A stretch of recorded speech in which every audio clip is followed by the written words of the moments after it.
Hazreti Salama raziyallahu anha. Asli ismi Hind bint Abi Umayya bo'lib, Bani Mahsum qabilasidan Umayya ibn Mughira ibn Abdullahning qizi. Suyumlik payg'ambarimizning ayoli, mu'minlarning onalaridan biridir. Dastlabda islomga kirganlar qatorida o'rin olgan sahaba ayollardan bo'lib, dastlabda Abdullah ibn Abdul Asad bilan turmush qurgan. Keyin birlikda Habashistonga hijrat qilgan edi. Hijrat asnosida tunji farzandi Salama tug'ilgan. Shuningdan keyin Salama deb kuniyat berilgan edi. Ularning Salamadan boshqa yana 3 farzandi bo'lgan. Bir qitim Salama onamiz yo'ldishi Abu Salamaga: "Siz bilan bir ishni to'xtamlashib olaylik. Qaysimiz burun o'lib ketsak, keyinida qolganimiz boshqa bir bilan uylanmasin. Ikkilimiz jannat ahlidan bo'lib qolsak, u yerdami birga yashaymiz" deydi. Ammo Abu Salama: "Yo'q, men o'lib ketsam sen yotliq bo'lgin" deydi. Va "Ey Robbim, mendan keyin Salamaga mendinmi yaxshi, uni xorlamaydigan, ranjitmaydigan bir ihson qilgin" deb duo qildi. Abu Salama raziyallahu anhuning bu duosi bir musulmonning o'limga bo'lgan to'g'ri tushunchisini va har vaqt o'lim uchun tayyor holatda turadiganligini ko'rsatib berdi. Jonning tanga omonat ekanligini, bu jonning har vaqt Rabbiga taslim bo'lish ehtimolligini o'ylab yashagan bir musulmon hayotini shuningga qarata planlaydi.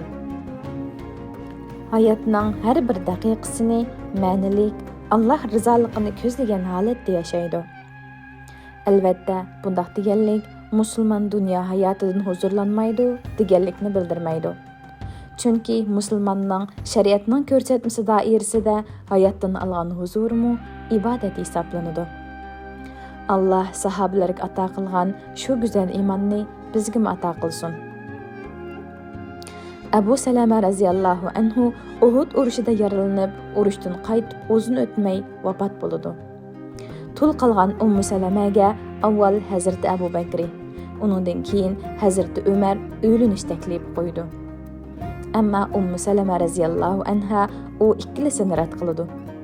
Shuningdan keyin payg'ambar alayhissalom o'linish taklif qo'yganda: "Ey Allohning payg'ambari, mening sizga yo'q deyishimga hech qanday sababim yo'q.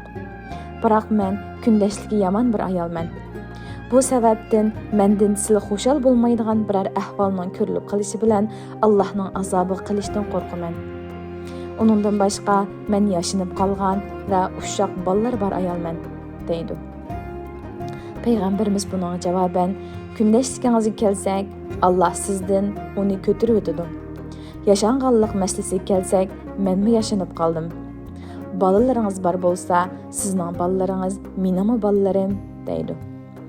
Shuning bilan payg'ambar alayhissalomning bu taklifini qabul qilib, payg'ambarimiz 44 yoshida uningga yotliq bo'ldi.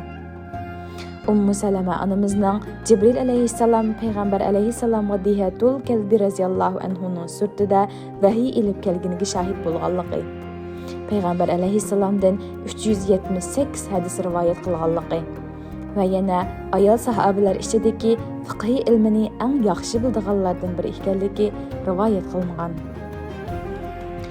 Salama onamiz payg'ambar alayhissalomning eng keyin vafot bo'lgan ayoli bo'lib, Hijriya 61-yili vafot bo'lgan va namozi Abu Hurayra raziyallohu anhu boshchiligida tushirilgan.